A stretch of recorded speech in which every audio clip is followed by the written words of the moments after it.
And then also just, the comfort of being behind a mic and getting the reps in. So, so you went to, where'd you go to college? Virginia Tech. Virginia Tech. What'd you study?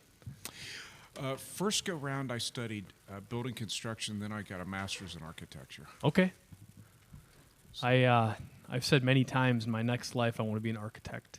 Just the idea of, we design things very small, integrated control systems inside of lights, things that are medium size, a light fixture, larger things like a light pole, and now we're designing a manufacturing facility, and it's just cool to see that architecting skill and the similarities across all the different product sizes. No doubt.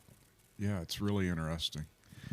So it was architecture, building construction, then you got into the military for many, many years. Yeah, actually the military was right out of undergrad. Oh, it was? Okay. Yeah, so I was junior in high school. I'd gone off to summer camps, having a good time. Some were sports camps, some were academic, but I was spending the summer on the road. I just love to see, different things and have different experiences. And along that way, that summer, I met an ROTC professor at one of the universities. I was at a computer camp that summer at that time, and he talked about an ROTC scholarship, and I had really no clue about the military or anything like that, but he sold it as something that sounds like fun, just like you see the ads on TV. You see the world and, all of those kinds of things. So right before my senior year in high school, I filled out an application, and in those days, you just did it with a pencil or pen. I mean, and I mailed it. Yep. And a few weeks later, I got a letter in the mail saying, congrats, you've been given a 4-year scholarship. You can go to any college in the country you want to go to, and it'll be free. What you have to do in return, though, is stay on active duty 4 years after you graduate. Okay. So I thought, 4 years of college, I'll go see the world for 4 years and then figure out what I'm going to do after that. Well, I stayed in the military, having been commissioned the day I graduated. I stayed in the military for another 27, almost 28 years. And it was because it was fun. I saw the world not once, but probably about 3 times. And met some great people along the way, some experiences I would never forget, probably could never do them again because they were at the right time of my life, at the right age, part of which I was single, part I was married, then part I had kids, and all of that kind of worked out at all the right times. And so really enjoyed that run, but did not see it coming when I left a small town in Ohio to go to college at Virginia Tech. And I saw online you ended up operating on 4 different continents over those 25 years or so. That sounds right. Yeah, that sounds right. Yeah, I had to rethink about that. It's interesting because on one hand, that part of my life seems just right around the corner. Like, if I looked around, I would see all those people I served with most recently. And then I realized that, that was 10 years ago. A lot happens in 10 years. I had little kids 10 years ago. Now I've got one who's in grad school and one who's going to graduate from undergrad in a couple of months. And just as an example, that's time flies, right? I mean, a lot of cliches are really true, and that's one of them. And it gets faster at an accelerated rate. No doubt. So the last 10 years or so, you've been the city manager here in Fond du Lac. Right. What, I guess from a kind of a macro high level, what are some of the roles and responsibilities in that position? And I guess how did you transition into that from the military? Was it something you were actively looking for, or like your service in the military, did you kind of not fall into it, but were you expecting to get into it, or did it just kind of happen?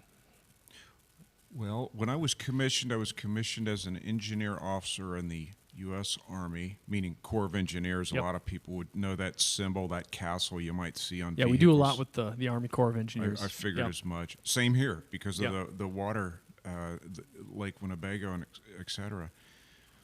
But, along the way in the military, probably my last 12 to 15 years, I had the opportunity to be base commander here, base commander there, et cetera.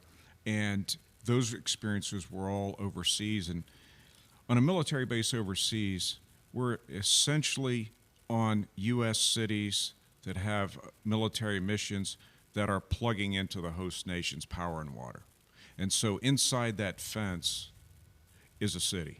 It's an American city. It's got the streets. It's got the utilities. It's, in those cases overseas, it's got the schools, the grocery stores. It's got everything. And so part of the answer to your question about how Fond du Lac and how city management is answered by the timing. And so I had decided quite a few years before I retired from the military that I would shut it down before my older daughter was old enough to go to high school. And the reason why was because after 9/11, people on active duty started to move a lot. We already moved regularly, but after 9/11, there was quite a demand for people to be in Iraq and then eventually in Afghanistan, and those were places that were unpopulated by the U.S. military previous to 9/11. So you can imagine the demand on enlisted and officers in the Army was pretty significant. So we moved a lot, and I thought that I wanted to give my kids the opportunity, at least a taste of what a hometown was like, and the only way to do that was to settle down. And I thought that as my daughter's 7th and 8th grade years approached, the older one, I knew that, you know, my time was going to come to a close in the military if I was going to keep that promise and settle down. And so I knew that with my experience as a base commander and all those familiarities of a city-like management experience, that transition would be something that would be relatively easy and something that I would want. I really enjoyed the idea of not just serving in the military, but in those experiences, also trying to make people's lives a little bit better, because when people go overseas and they bring their spouse and they bring their kids, that's a significant challenge oftentimes, right? And they're adjusting to a lot of things, being away from home, new culture, maybe living on their own for the very first time, trying to manage money and raise young kids and get them in school and help them do well and all those things. And so I took a lot of satisfaction from helping people be successful, not only in the military but their families too. And so then when I decided that city management was the right transition profession, and I understood what the timing was going to be in terms of my kids and when I wanted to be settled down, then it was a matter of looking at what was available. And I didn't really have any particular desire in terms of regional locations in the U.S.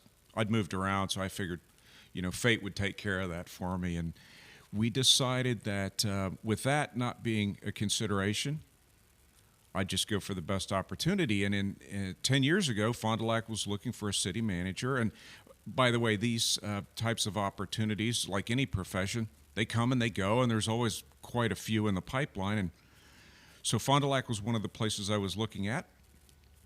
Came here for the interview, but I came a few days early because at the time I was in Asia. I was a base commander in South Korea.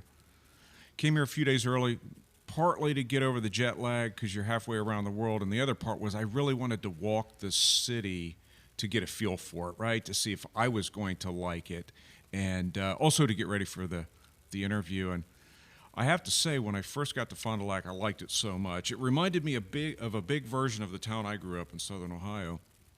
People were really nice. It was easy to get around. There was about one of everything, at least one of everything that I was interested in.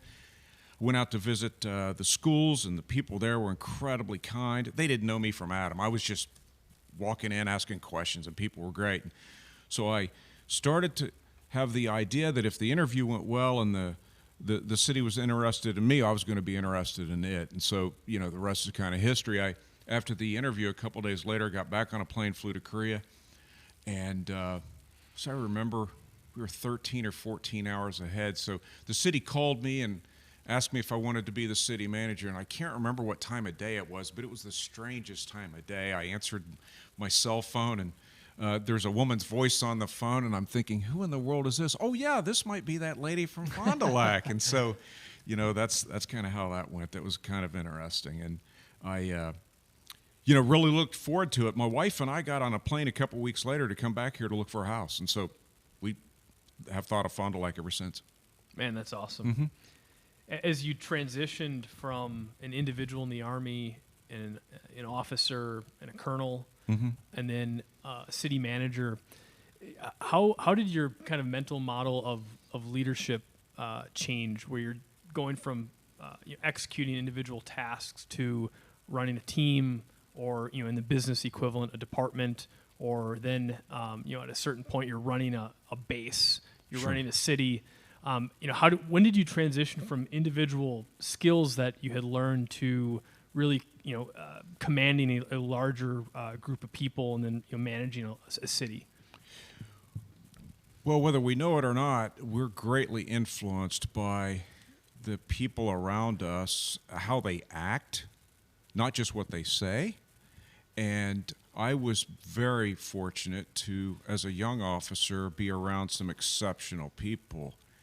And one of the many traits I saw in them is that obviously they were bright people and all of those kinds of things, but what really made a difference with the people that I thought were exceptional was the way they treated their subordinates, their teams, the way they were open to people expressing ideas that might not have been necessarily where the conversation started. Maybe the presumption going into problem solving was one direction, but after being open to listening to other smart people contribute who may have been junior to that person even. General Petraeus would be a good example of how he operated in that way. General Schwarzkopf, same. You start to understand by just watching and learning how valuable those things are, and those things aren't necessarily taught in school. They're the things you pick up if you're paying attention along the way. And so I try to apply those same lessons to the way I operate, which is emphasize listening, and I remind myself that I can't listen if my mouth is moving. So, I really try to absorb what people are expressing, the ideas that they have, and, their life experiences and mine are different, which is great because they're problem solving in a different way than I probably am.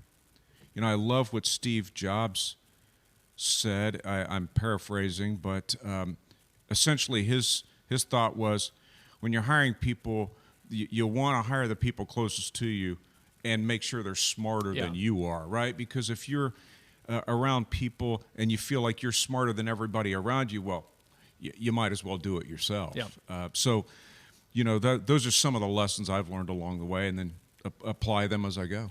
Plus, I had good parents, too, and that helps, right? I mean, because good foundation. Yeah, we learned a lot of these lessons in our youth, and so I had a good foundation in that way too. Awesome. Mm-hmm. Yeah, I was at the Fond Future 5 Awards a couple months ago, and you had a great speech. I really enjoyed that. It revolved around one of my favorite poems, and before you even named the poem or named the poet, I knew exactly what it was what it was going to be, just the way you built it up. And I had the poem is "If" by Rudyard Kipling, right? And I had first heard that several years ago. On Jocko Willink's podcast. I don't know if you've heard of Jocko, but he's an ex-Navy SEAL. I have. Has a business consulting company now. But, and unfortunately the poem's been politicized a little bit the last few years, but the message is great. I guess what are some of the highlights and meanings from that poem based on your military experience, your experience as an executive and a city manager? Not that we want to go through the whole poem, but just touching on the theme and what he was driving at. I think, did he write it for his son? Yes. Okay. Yes, he did. He was trying to impart a lesson, I think, that regardless of the role you're in, but especially in the way he was communicating to his son through that poem, was one of, you've got to be willing to persevere. Yeah. You've got to have integrity. That's really important. And you don't necessarily move in the direction that the wind's blowing. You're going to have good days and bad, and you need to be able to just remember that, right? That no good day should be so great that you think you've got the world beaten, and no day should be so bad that you don't feel like you can have any success at all. And those lessons are what I try to apply as I'm conversing with peers, subordinates, people that I support, in that, if if you're having a tough time, we'll get you through it. Yeah. Because you've got the talent, you've got the skills and education that we want to preserve and improve upon, and we want to create the conditions for you to really succeed. And so what's that mean? As an executive, you've got to have that humility, right, to meet people where they are. Because what I found over the years is one thing I think people in charge are susceptible to is being told what their team thinks they want to hear, right? And so you've got to sort of pry through that. Yes. But I think if you do it with that sense of humility, coming back to Kipling's poem, that you can have that conversation in a way that's not threatening. Yes. Right. And that was one of the lessons I was trying to impart to the group that night. Another one that's part of the theme that runs throughout is really, it's a simple thing. Do your best. Yeah. Right. I mean, Martin Luther King Jr., I think it was just a few months before he was killed, he was with some elementary school kids. I think it was in Philadelphia, and he told them the story of a street sweeper. And his point was, kids, you might think of a street sweeper as kind of the lowest level of a job that you could ever aspire to be. But his point was, hey, if that's your destiny and you're going to be a street sweeper, be the best one. Do it well. Right? Be the best one. Yep. So that when your legacy is being described, people will say, that's the best street sweeper I ever saw. And, that connects a little bit to what Kipling was talking about in that poem. And I try to impart that kind of lesson, too, to all of our people. In an organization like ours, we've got a wide variety of skill sets. No one's better than the other, Yep. right? And, it's important to just maximize the gifts we've been given. Absolutely. And, the last couple of years have been challenging for a lot of people. And I've actually referenced that poem multiple times. There's been some uncertainty, especially early on with, running a business, and, are they going to keep the economy going? Are we getting, are they going to shut down, certain parts of our supply chain? Will parts show up? Just every single week for a while, there were challenges. And what I really get out of that poem is, expect rough waters, but don't always hyper react to everything that's happening. And also, don't expect other people to understand the situation that everybody is experiencing. And, hold yourself to high standards, hold others to high standards, but also give, space is sometimes needed to let the dust settle. And but no, I really appreciate when you read that and went through it at the event a few weeks ago. It was it's really a great poem for any time. Yeah, there's a lot of pragmatism in that poem, right? It's dense too. Like every line there's a lesson. It's just it's so well crafted. Yeah, you might remember that I took what I thought was kind of a risky tactic in tying some other people into that poem, people that we'd know, like Churchill, Martin Luther King Jr., et cetera. And I wondered if people would let me get away with that, right? Because there's a lot going on in that poem. And, but they're all those quotes I shared were quotes that, are part of my foundation that I really believe in. And what you said about the last 2 years, I mean, since March of 2020, I mean, we're just past the 2-year anniversary of when the governor declared a state of emergency. Just really something else. I mean, I decided early on that we were going to remain open, that we just had too many commitments essentially to serve the community, right? I mean, everything from making sure that water's pure when you want it to come out of the faucet, to the fact it's being treated before we put it back in the lake, picking up people's trash, enforcing the law, ambulances, responding to 911 calls, et cetera. There was no way to declare anybody non-essential. But I could tell over the course of the 2 years, people were dealing with some intense stress. I did find that I thought ultimately that the routine of being at work, if they could Yes. be, if they wanted or needed to be remote or at home, that was fine with us. We understood that because Yep. we've got some jobs that are transferable in that way.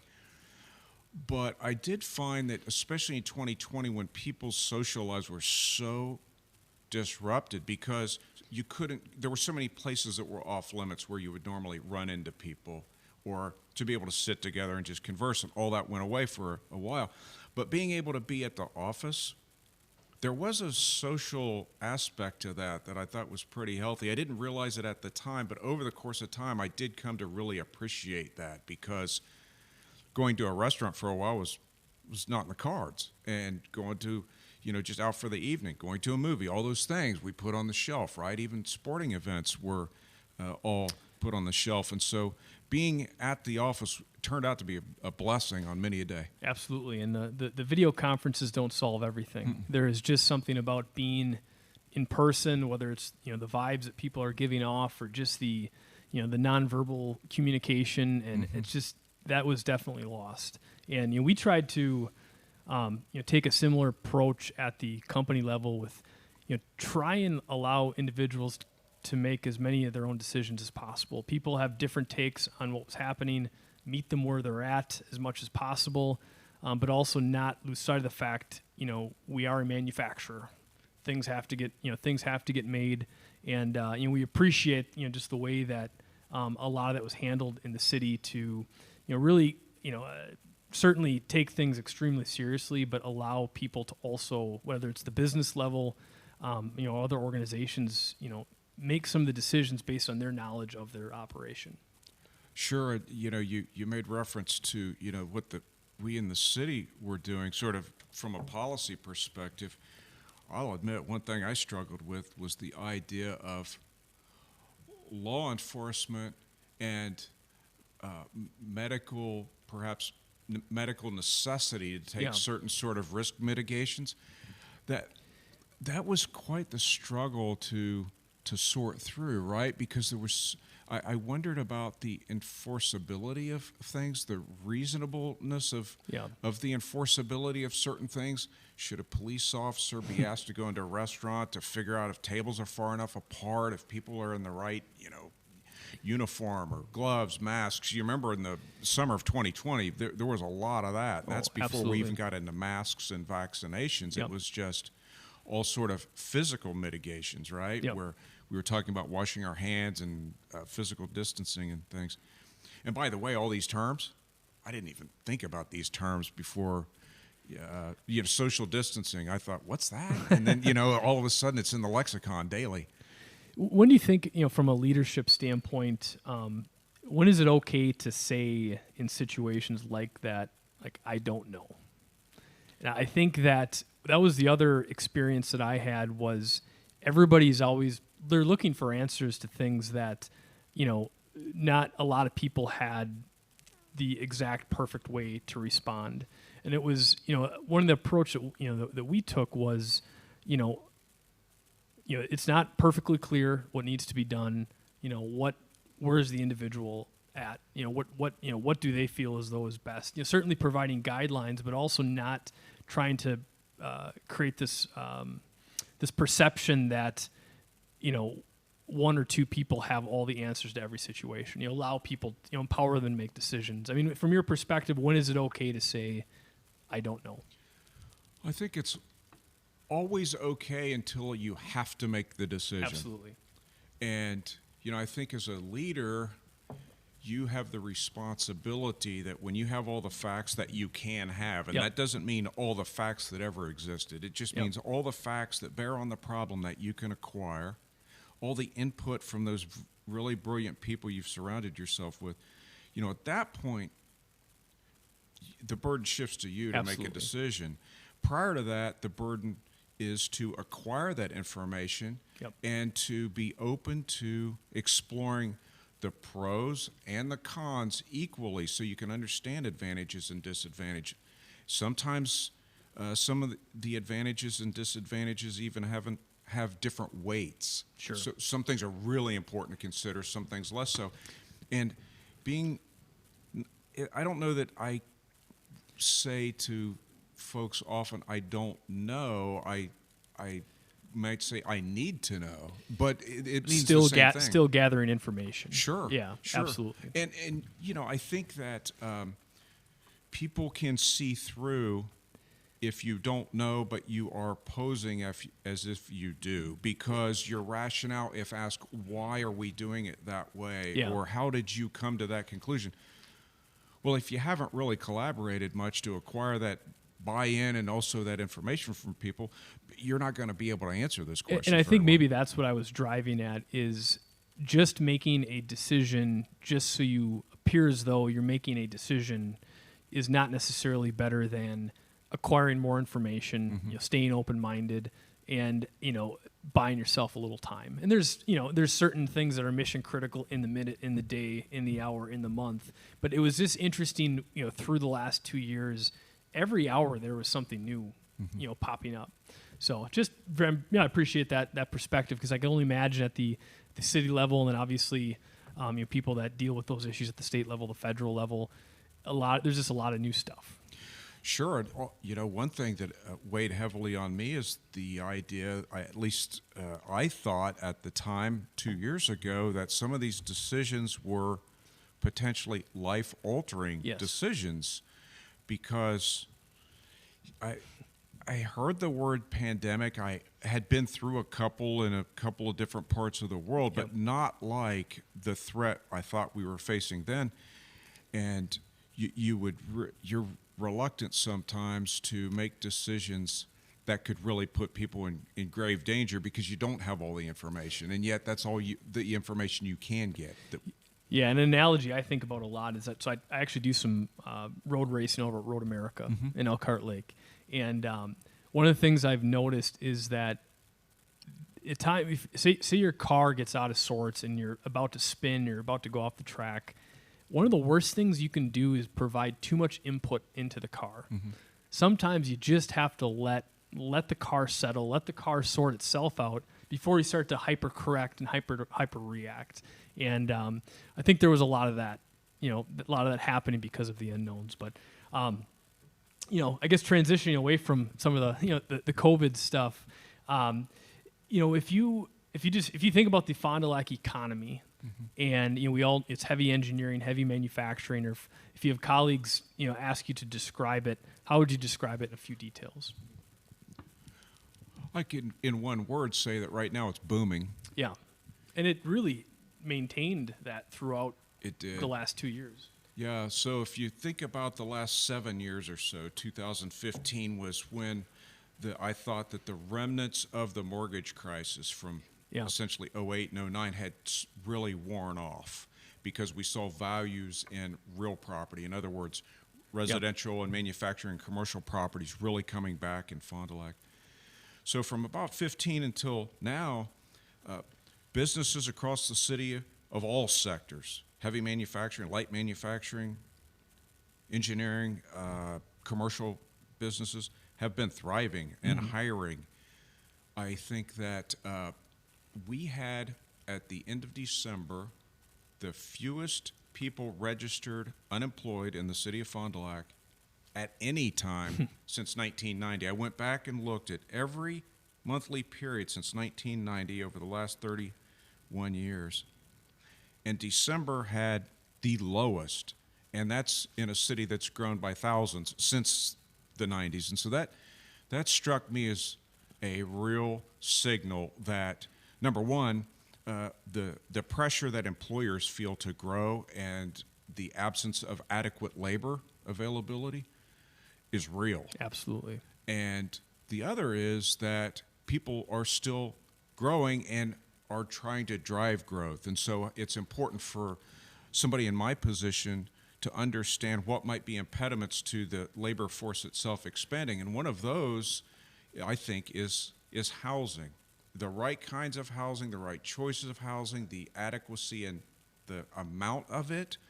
Because what I find is people will relocate for great job, but they also take into account the quality of housing and the affordability, et cetera, and schools if they've got kids or if they're going to have kids. Those things are super important. And in Fond du Lac, over the last few years, our housing stock's really been squeezed. We have added quite a few residences in the last few years, but much of that's been in the multifamily realm, and I've been very pleased to see that's become more and more accepted as, part of the overall housing portfolio in the city, that those aren't necessarily looked down upon as lower quality options. They're equal quality options. People just have different needs and different desires, and so we've seen a number of those kinds of properties go. But overall, in the economy right now, there are a number of developers that are very interested in the idea of being near 151 and I-41. We've got some great property along those two highways yet that's available and buildable.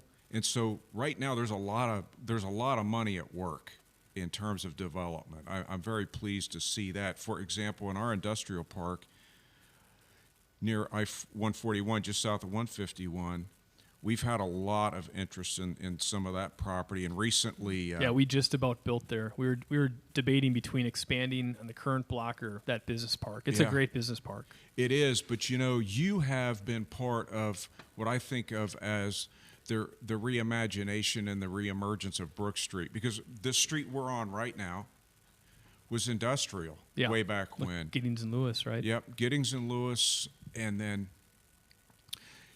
you had a number of other manufacturers up and down. You had a casket manufacturer, you had a cheese manufacturer, you had a radio parts manufacturer, and all these buildings that were built 100 years ago, they're built like fortresses. Yeah. They're not going to fall down, but the struggle is they're not going to fall down, but if they're vacant, they're going to fall into disrepair and become blight. And they're not necessarily optimized for modern manufacturing, multi-levels, it's built more like an apartment complex than it is industrial facility. Yeah, and so just south of here on this street, so your company's taking care of this part of Brooke Street and sort of making it a bit more vibrant, actually a lot more vibrant.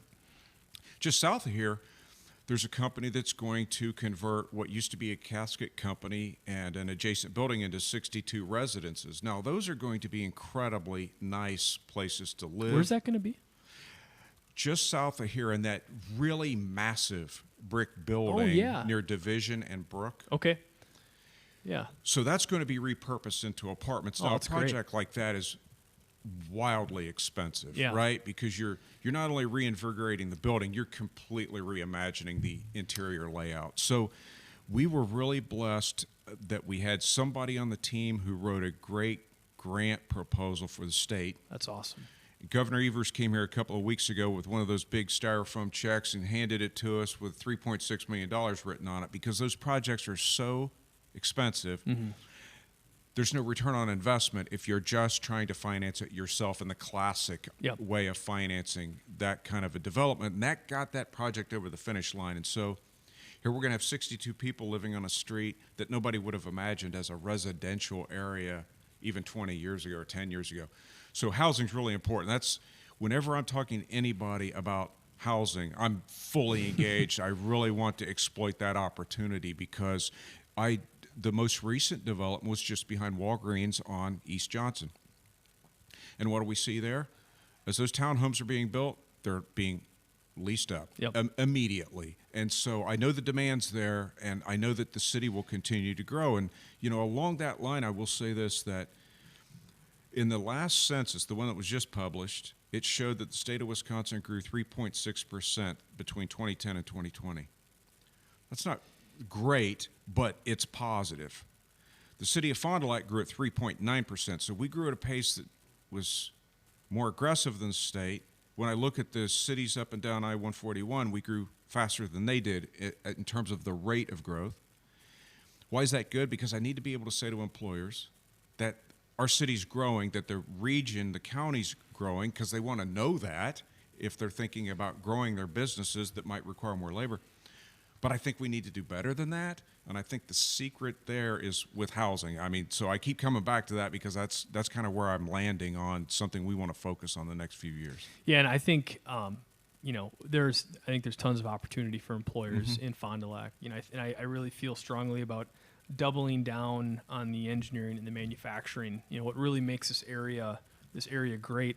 And what we see happening is there's been a rerouting of supply chains the last 4 years since some of the tariffs, the Asian tariffs that kicked in a few years ago. There has been more emphasis on local manufacturing, local sourcing. For us, every single metal component in our products we now source from Wisconsin. Mm-hmm. Certainly electronics, semiconductors, that's tough. That's Asia, China, Taiwan, South Korea. That's where a lot of that stuff comes from. Mexico, there's more electronic manufacturing happening in North America and in Mexico. But just the importance of being able to manage your supply chain in a manufacturing environment right now, really so much of our time is spent doing that. And because Fond du Lac, it's centrally located between Milwaukee, the Fox Valley, you can get to Madison. We have extruding companies in Wausau, we have fabrication companies in Oshkosh, we have casting companies, down in Racine. It's just such a great junction for a lot of that stuff. So, we feel really good about the investments that we're making, and I hope that there is a shift back to manufacturing as a great career for a variety of people to get into, because I think the last 30, 40 years, there's been a shift away from that. But I really, being in the trenches day to day in manufacturing, that seems to be changing. I think the area is going to really benefit from that kind of paradigm shift, culturally and economically. I think so too. And you've heard it and I've heard it, where it's much more, I'm in quotes, air quotes, socially acceptable to talk about those kinds of opportunities in high school. Right. And I think that's really super important. Absolutely. For guidance counselors, for example, to be able to talk to students about those kinds of things, and not just, are you going to college or not? Yeah. And, there's so much more to the story than that. But I think for at least 2 or 3 decades, that college track was seen as essentially the single road to success, and everything else was everything else. And I think that conversation's changing, but it still continues to need to change. Yeah, for sure. And I went through that. I was not necessarily college bound, and ended up going to college. And for me, it was definitely beneficial. But a lot of my friends or family members, I think there's a lot of people that were probably pressured to go that probably are either happy they didn't, or they maybe regret that they did. And I completely agree. As part of that has to do, it's got to start now. It's like it's okay to get a great trades job, manufacturing job, or even if you're not necessarily hands-on, people that did go to college, got a business degree, an engineering degree, to get into real manufactured goods. Not everybody, programming, software engineering, those are important disciplines as well. But mechanical design, mechanical engineering, process engineering, automation, a lot of these things that are manufacturing related. That stuff is really important as well. So that's great. I think it's really appreciate what you guys are doing at the city to promote that, and it's great to hear the city's growing on a relative basis quite rapidly. And I honestly had no idea about the housing development down the street. So we'll do our part on this side, and hopefully there's more and more investment on the south side. Yeah, just as an example, just south of that, we've got a construction company where Wells Manufacturing used to be before they decamped to a brand new campus. Over on the other side of 41. That's right. Yeah. So that area benefited. There was growth that was spurred as a result of them building their campus out there, but it gave a company the opportunity to come to Brooke Street and essentially relocate their headquarters into an old manufacturing building and do some pretty interesting architectural things on the inside. So that was certainly a win-win situation for that block, because that was an entire block that was saved from blight, and those buildings were repurposed, and so great outcome there. And this residential development is going to be a great outcome between you and them, right? So between where Wells used to be and where we are sitting now. Yeah, those buildings end up so cool when they get turned into residential properties. I'm not sure if you've ever been to the mills in Appleton, but they took some old paper mills, brick buildings, and turned them into apartments. And every layout's different, which I'm sure is why the cost ends up being quite high. Is there's no standardization unit to unit, but it's just they don't make buildings like that anymore. Right. So to be able to maintain that architecture is very neat. Well, the team that bought the Retlaw about 6 years ago said exactly what you said, that the Retlaw Hotel, that every room in that building was going to require its own sort of design. Yeah. There was a lot of commonality between rooms, but there were a lot of differences too, and because it's such an old building, and they decided to bite the bullet and preserve at the cost of doing all that sort of very fine work that it required to bring a building like that back. Yep. And you understand that with your architecture background, right? That's right. Well, anything else you want to touch on? I think that living here in Fond du Lac's been great. I think that the school systems here are wonderful. They obviously produced 2 college-bound kids in our family, and so I really appreciate all the school systems here. The opportunities here, especially outdoors, are fantastic. When we came here, I thought that lake looks really big on the map, and we got here and it was unimaginably big. Yeah. And there's so many fun things to do, and just the simple things of life too.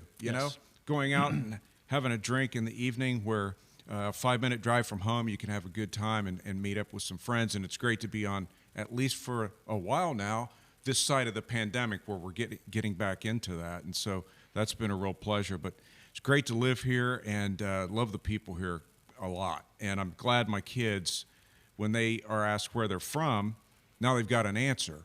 Yeah. Whereas when we were in the military, it was wherever they were living at the time. Yeah. So now hometown's Fond du Lac, and that's great.